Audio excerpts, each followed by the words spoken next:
Welcome to the Fairy Frequency channel. Tonight I'll be reading to you from A Christmas Carol and the Chimes by Charles Dickens.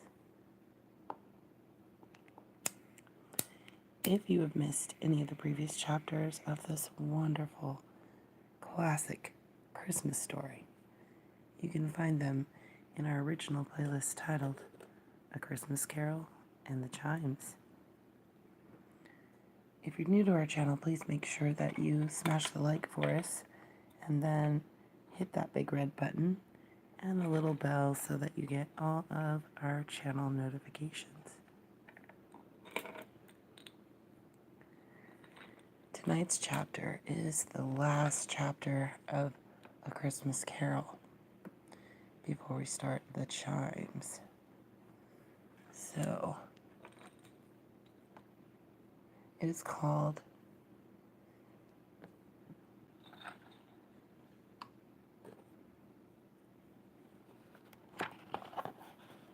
The End of It.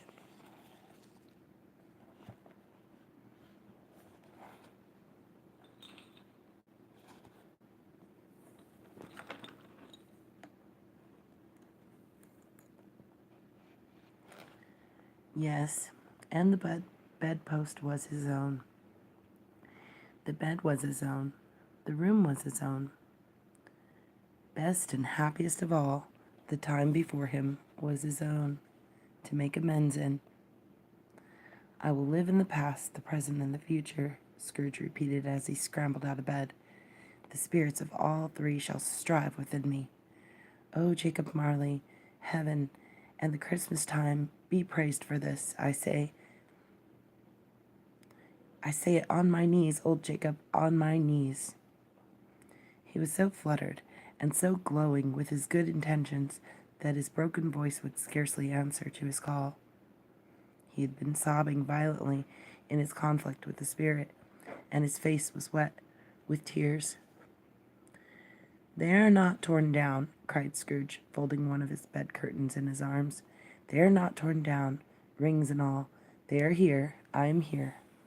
The shadows of the things that would have been may be dispelled. They will be. I know they will." His hands were busy with his garments all this time, turning them inside out, putting them upside down, tearing them, mislaying them, making them parties to every kind of extravagance. "I don't know what to do," cried Scrooge, laughing and crying in the same breath and making a perfect Laocoon of himself with his stockings. "I am as light as a feather. I am as happy as an angel. I am as merry as a schoolboy. I am as giddy as a drunken man. A Merry Christmas to everybody. A Happy New Year to all the world. Hallo here, whoop, hallo." He had frisked into the sitting room and was now standing there perfectly winded. "There's the saucepan that the gruel was in," cried Scrooge, starting off again and going round the fireplace. "There's the door by which the ghost of Jacob Marley entered. There's the corner where the ghost of Christmas Present sat. There's the window where I saw the wandering spirits. It's all right. It's all true. It all happened. Ha, ha, ha." Really, for a man who had been out of practice for so many years, it was a splendid laugh, a most illustrious laugh, the father of a long, long line of brilliant laughs. "I don't know what day of the month it is," said Scrooge. "I don't know how long I have been among the spirits. I don't know anything. I'm quite a baby. Never mind.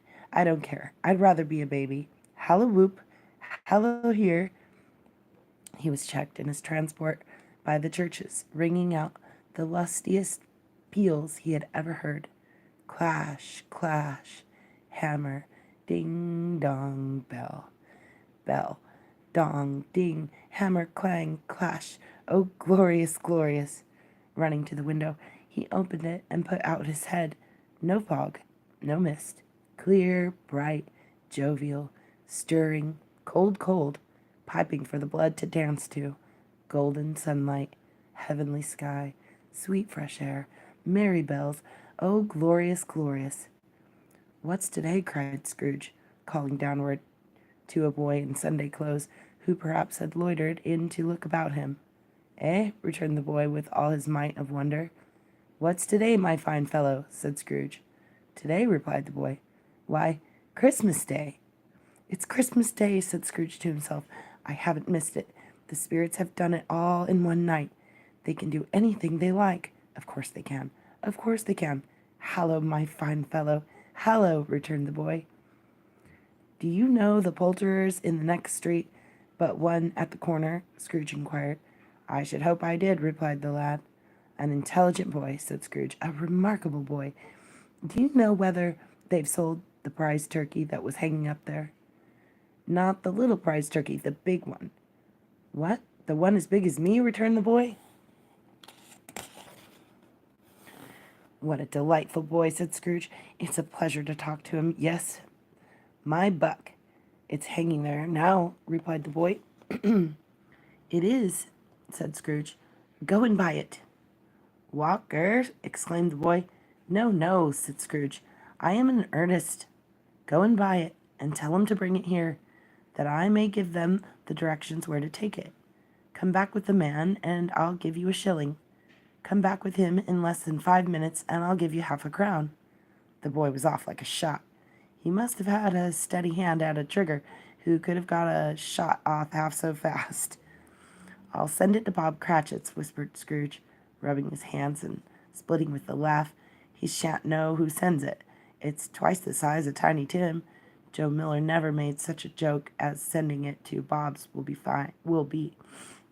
The hand in which he wrote the address was not a steady one, but write it he did, somehow, and went downstairs to open the street door, ready for the coming of the poulterer's man. As he stood there, writing his arrival, the knocker caught his eye. "I shall love it as long as I live," cried Scrooge, patting it with his hand. "I scarcely ever looked at it before. What an honest expression it has in its face. It's a wonderful knocker. Here's the turkey. Halloo-whoop! How are you? Merry Christmas!" It was a turkey. He never could have stood upon his legs, that bird. He would have snapped 'em short off in a minute, like sticks of sealing wax. "Why, it's impossible to carry that to Camden Town," said Scrooge. "You must have a cab." The chuckle with which he said this, and the chuckle with which he paid for the turkey, and the chuckle with which he paid for the cab, and the chuckle with which he recompensed the boy, who were only to be exceeded by the chuckle with which he sat down breathless in his chair.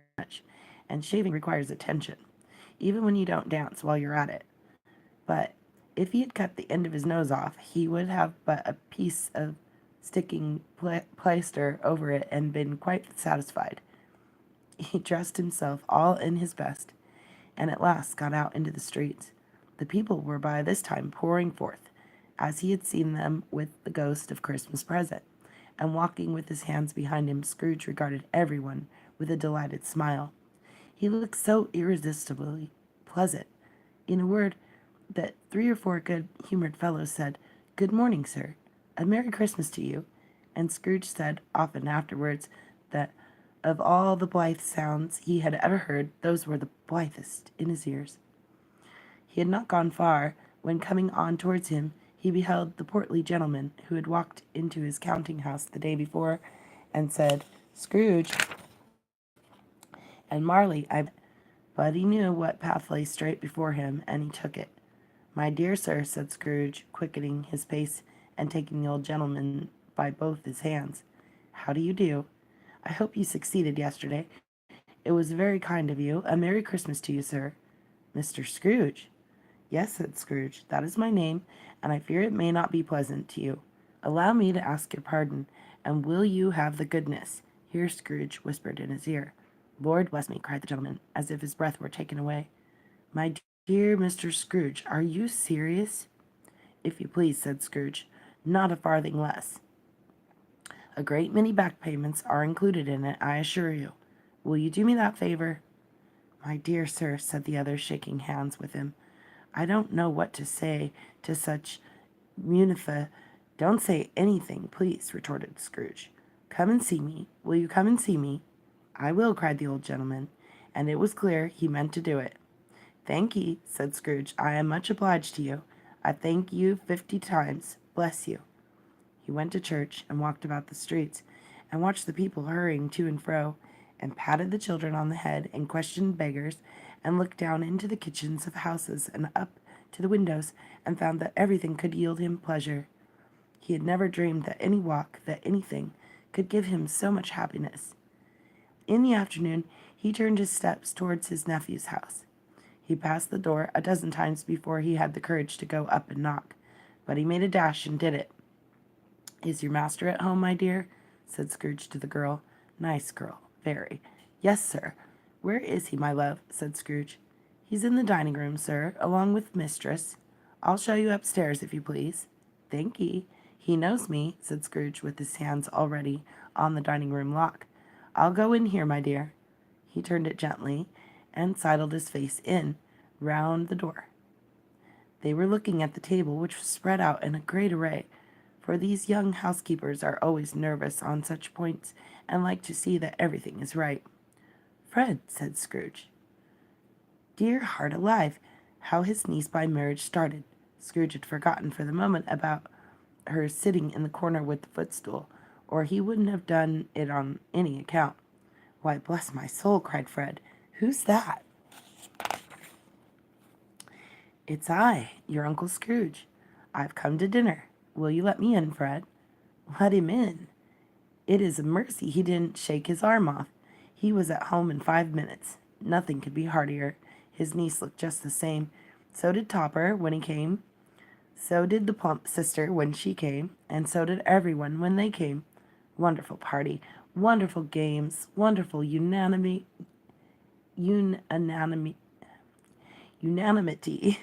wonderful happiness. But he was early at the office next morning. Oh, he was early there. If he could only be there first and catch Bob Cratchit coming late. That was the thing he had set his heart upon, and he did it. Yes, he did. The clock struck 9, no Bob. A quarter past, no Bob. He was full 18 minutes and a half behind his time.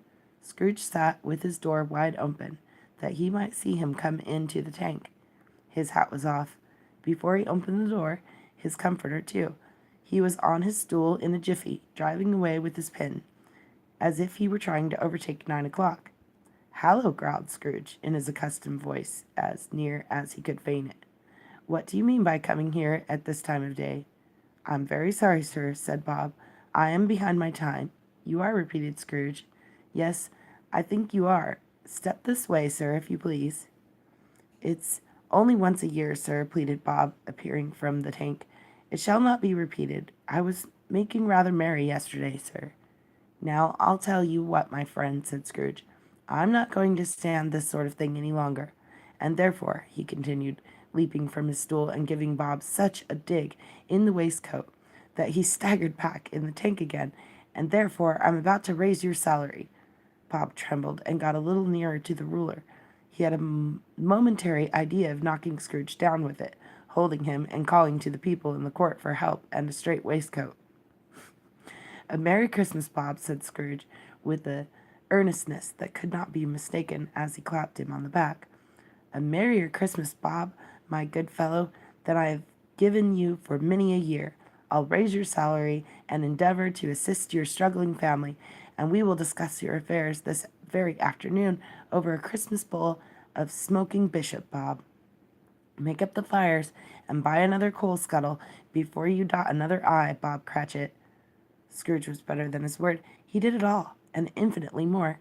And to Tiny Tim, who did not die, he was a second farther.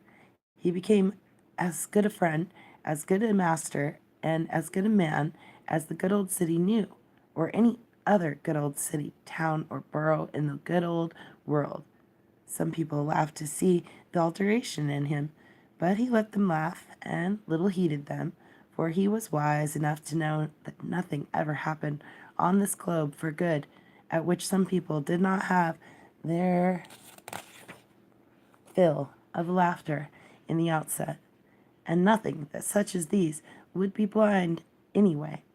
He thought it quite as well that they should wrinkle up their eyes in grins as have the melody in less attractive forms. His own heart laughed, and that was quite enough for him. He had no further intercourse with spirits, but lived upon the total abstinence principle ever afterwards, and it was always said of him that he knew how to keep Christmas well, if any man alive possessed the knowledge. May that be truly said of us, and all of us. And so, as Tiny Tim observed, God bless us, every one. And that is the end of it. So thank you for joining us tonight. And as I said, if you've missed any of the previous chapters of this amazing classic Christmas story, you can find them in our original playlist titled A Christmas Carol and the Chimes. Thanks again, everyone. Rest well and sweet dreams.